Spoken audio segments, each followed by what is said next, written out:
Hello guys, welcome to my channel. This is the Pandit and you are watching MEP Technical World. So if you guys are not yet subscribed my channel, I request you to please subscribe my channel and press the bell button so you will get notification regarding my upcoming videos. In this video, I am going to talk about types of electrical load. So let's start it. So basically, what is electrical load? So electrical load is a device that consumes electrical energy in the form of current and transforms it into other forms like heat, light, etc. Electric lamp, induction motor, heater, air conditioner are the examples of electrical loads. Now I'm going to discuss about classification of electrical load. So let's start it. So electrical load is classified on the basis of its nature, power system, phase.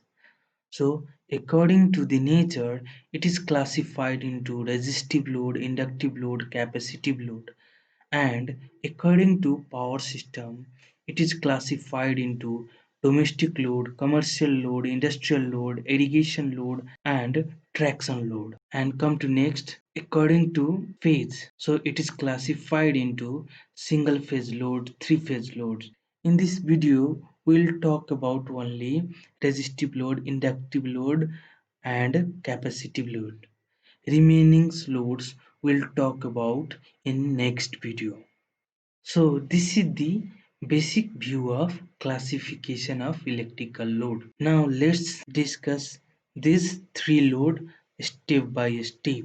So come to resistive load. So this is the symbol of resistive load. It is measured in ohm.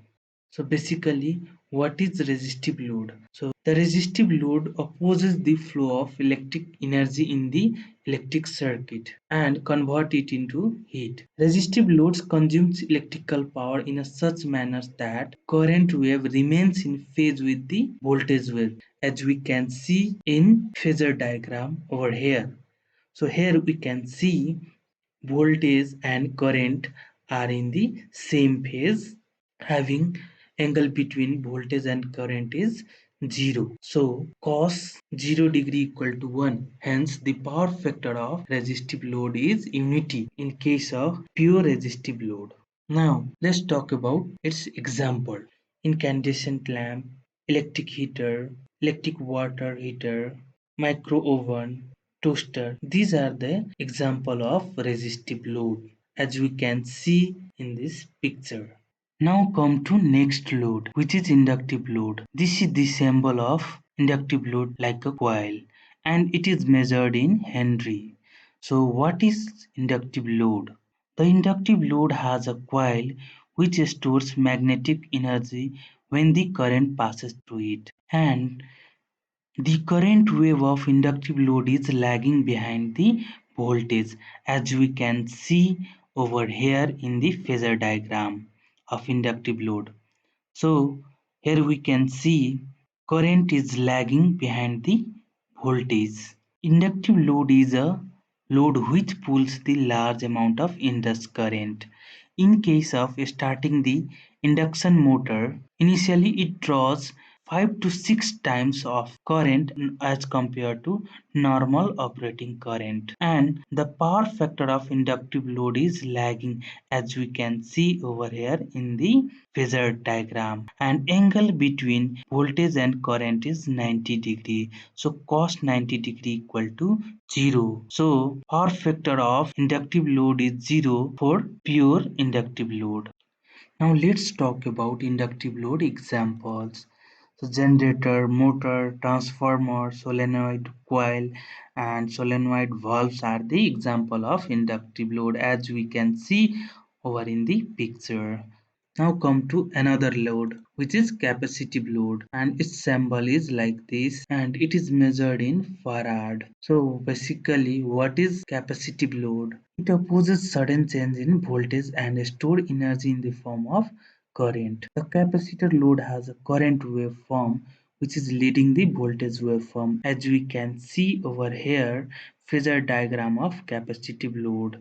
Here current is leading by 19 degree. Current waveform is leading as compared to voltage waveform, as you can see over here in this phasor diagram.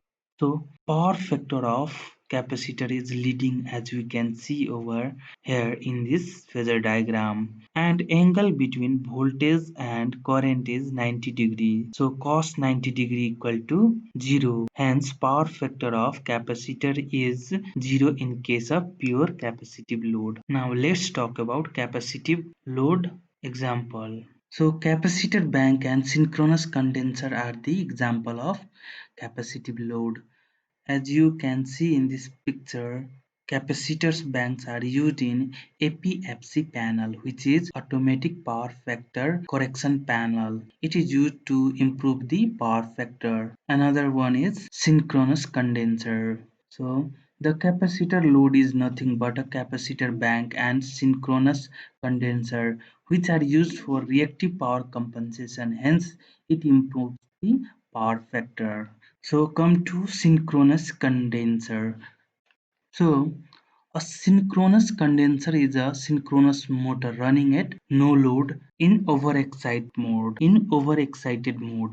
A synchronous motor in overexcited mode behaves as a capacitor, which is indicated by the leading current or supply of VARs or reactive power in the circuit by a synchronous motor.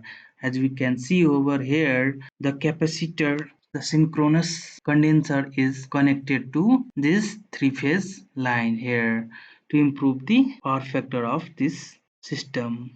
So these all we have briefed about resistive, inductive and capacitive load. So thank you for watching this video. Hope you guys are like this video. Please like and share and subscribe my channel and press the bell button so you will get the notification regarding my upcoming videos related to mechanical, electrical, plumbing and as well as AutoCAD drafting. Thank you very much. See you again in next video.